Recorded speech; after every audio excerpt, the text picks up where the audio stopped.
जनता party का अभी नए दिनों से फिर से हमारे सदस्य जो हम बने हैं उसका नवीनीकरण की प्रक्रिया शुरू हो गई है। 2 तारीख को माननीय प्रधानमंत्री जी ने अपनी सदस्यता का नवीनीकरण कर लिया और उसके बाद 3 तारीख को प्रदेश में हुआ और फिर बाद में जिला, मंडल और शक्ति केंद्र रूप पे अभी ये काम शुरू हो गया है। ये अभियान ने पूरे देश भर में और राजस्थान में भी बहुत अच्छी गति पकड़ ली है और बहुत अच्छे तरीके से सदस्य बन रहे हैं। तैयारी चल रही है।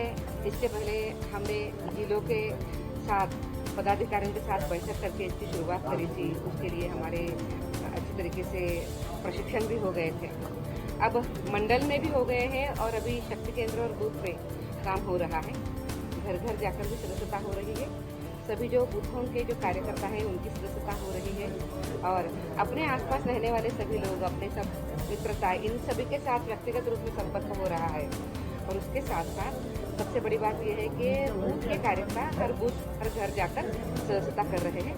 बहुत अच्छा काम पूरे देश भर में हो रहा है, राजस्थान में भी हो रहा है। 60 सीटों में उपचुनाव है, इस तरीके से देखते हैं। कांग्रेस के प्रभारी लगातार बैठक ले रहे हैं, आपने 7 सीटों पर अभी चुनाव हो रहे हैं। मुझे विश्वास है कि इस चुनाव में हम बहुत अच्छा काम करेंगे।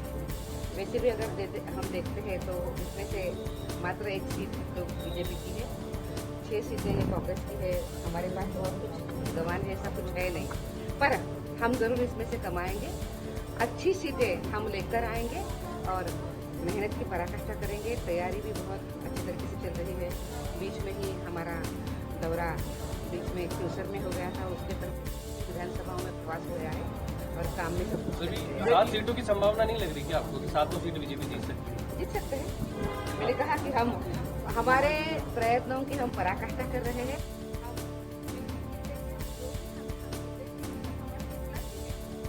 100% तक प्रयास करेंगे। जब कांग्रेस कह रही है 7 सीटें वो जीतेगी और 7 सीटें बीजेपी कह रही है जीतेगी, तो आखिरकार ये कौन जीतेगा? क्योंकि आप लगातार कह रहे हो कि 7 वो जीतेंगे, 7 सीटें तो 7 जैसे मैंने कहा कि चैलेंज तो सबसे पहले उनके लिए 6 सीटें उनकी है, पर बात वो नहीं है। हम तो ये देखते हैं कि हम जो भी हमें अभी अवसर मिला है चुनाव ये लड़ने का, तो हम उसको पॉजिटिवली हम काम करेंगे। हम इसीलिए कह रहे हैं कि हम 7 सीटें जीतेंगे, हम पराकाष्ठा करेंगे। इसीलिए हमने बहुत अच्छा काम किया है। केंद्र में हम लगातार 3री बार हमारी सरकार बन रही है, सेवा का अच्छा काम कर रहे हैं और राज्य में भी भजन लाल जी के नेतृत्व में सरकार बहुत बढ़िया काम कर रही है। इस सरकार ने इतना अच्छा काम किया है, लोगों को कोई झूठे वादे नहीं किए हैं। कांग्रेस की हमेशा आदत रही है कि जब चुनाव आते हैं तो लोगों के साथ झूठे वादे करते हैं और झूठे वादे करके उस समय को तो निकाल देते हैं, पर जनता के लिए कुछ नहीं करते हैं। अब जनता इनको काफी अच्छे तरीके से समझने लगी है। इनके साथ जनता नहीं जाएगी। एक देश एक चुनाव जो प्रस्ताव था उसको कैबिनेट की मुहर लग गई है। किस तरह से देखते हैं एक देश एक चुनाव को, कितना बेनिफिट होगा? 1 नेशन 1 इलेक्शन का अभी कैबिनेट ने उसको मंजूरी दे दी है। मुझे लगता है कि इसका बहुत अच्छा फायदा भी और बहुत अच्छा असर हमारे देश के ऊपर आएगा, क्योंकि हमारा बहुत समय जो है वो चुनावों में ही निकल जाता है। तो प्रत्यक्ष रूप में काम करने के लिए समय बहुत कम मिलता है और खर्चा भी बढ़ता है, तकलीफ भी बढ़ती है, मैन पावर भी बहुत ज़्यादा लगती है। इन सभी चीज़ों को देखते हुए ये निर्णय बहुत अच्छा हुआ है। आने वाले दिनों में जब साथ-साथ चुनाव होंगे तो स्वाभाविक रूप में काम करने के लिए सरकार को बहुत अच्छा अवसर मिलेगा, समय भी मिलेगा।